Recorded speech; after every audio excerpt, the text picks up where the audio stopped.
welcome to my channel.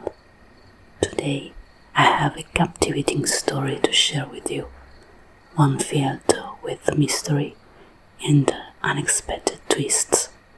Before we begin, don't forget to like this video and subscribe to the channel for more intriguing tales. Now, let's dive into the story that awaits.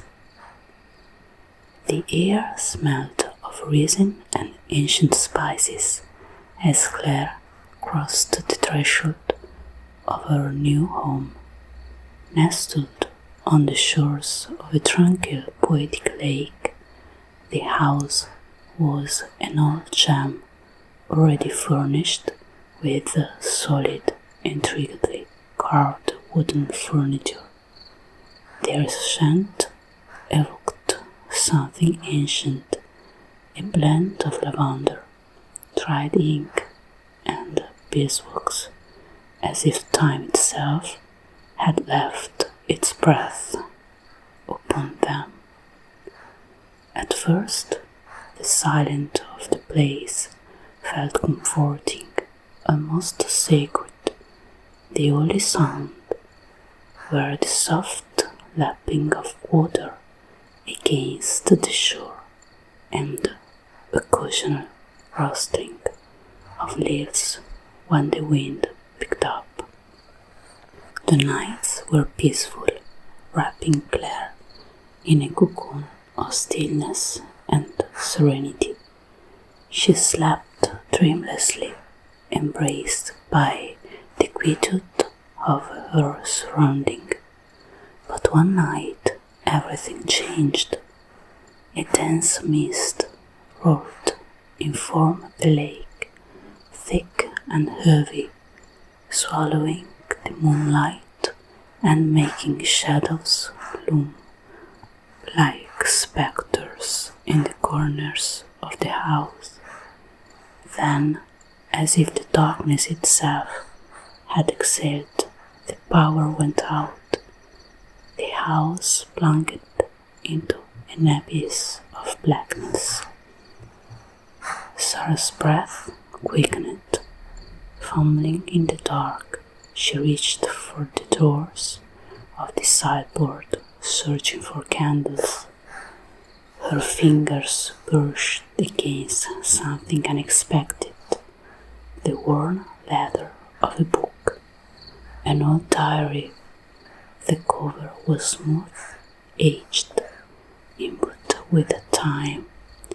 Beneath her fingertips, she felt a faint pulse of warmth, as though it had been waiting for her touch.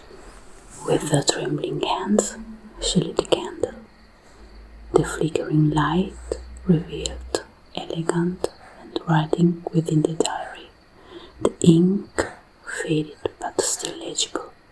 She turned to the first page.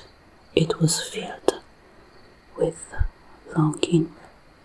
The author, Josh, wrote in a poetic tones about the lake, its reflective tones, the solitude he had embraced. He spoke of a love never found, of dreams and desire buried beneath the weight of years.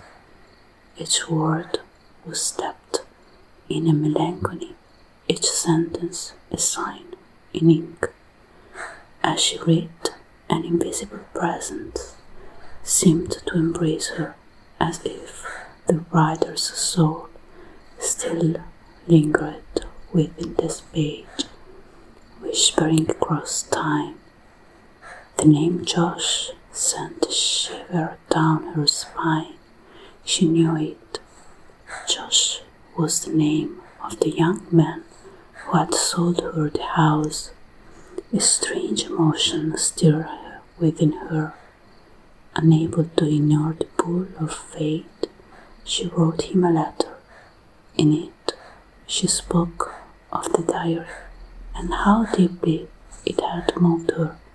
She confessed how she felt, as though she knew him, as though the words had bringed time and space throwing their soul together. She asked him, was this his? Had these words once been his heart? Days passed before she received a reply, a simple note, polite but distant. Yes, it was mine, but it was written a long time ago. Yet Claire could not stop. She continued writing to him, speaking of the house and how the morning lights spilled golden through the windows, of the dreams that invaded her sleep after reading his words. Josh always responded, his letters filled with an instant tenderness. They spoke of literature, of love, of the silence that presses upon lonely hearts, and woven between the lines something more, a connection, a promise never spoken aloud. She felt him there always, even in the quietest moments, when she woke at night, breathless, from dreams she couldn't recall.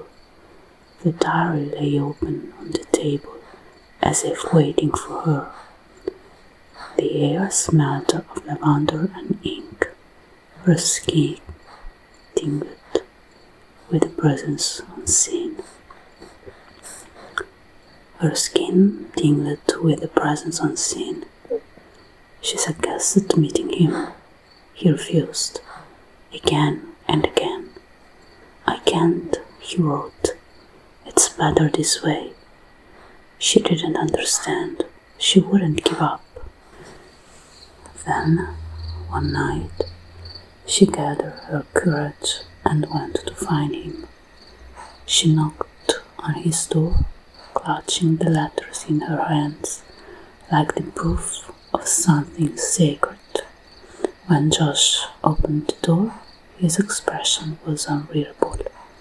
Clara hesitated, then asked, voice trembling, "Why won't you see me?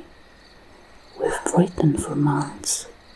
I felt you in every word. I had to come."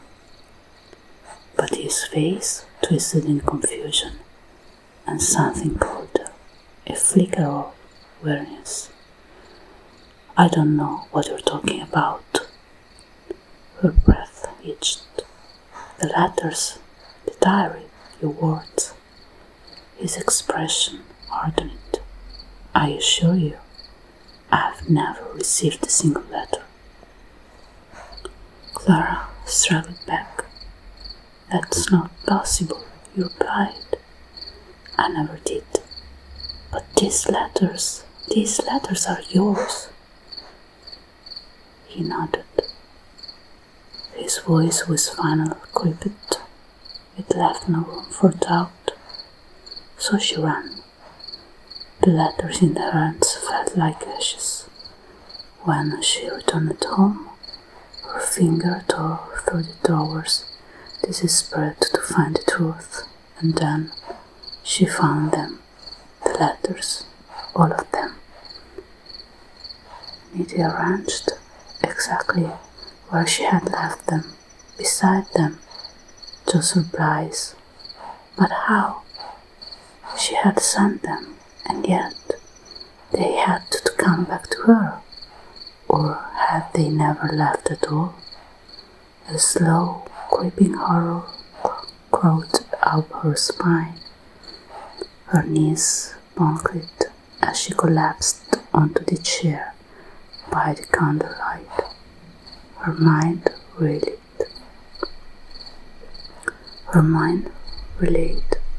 Trying to stitch together the impossible. The letter had never left the house, yet someone, something, had answered them, and she had fallen in love.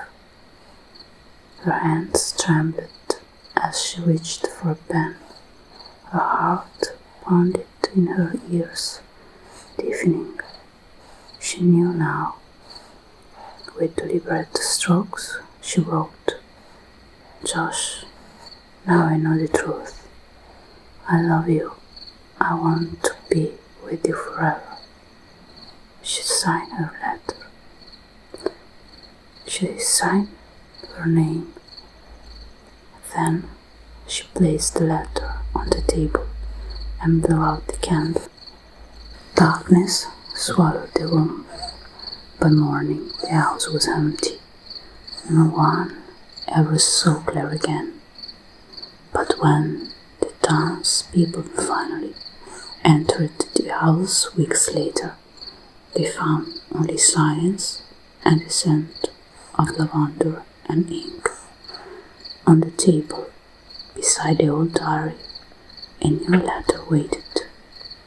The paper smelled of time and memory, of something both ancient and new. The final words seemed to be written by two different hands, one old, one new, together at last. Thank you for listening to today's story. If you enjoyed this tale of love, loss, and mystery, please leave a like and subscribe for more legends from around the world. Until next time, stay curious and keep exploring the unknown.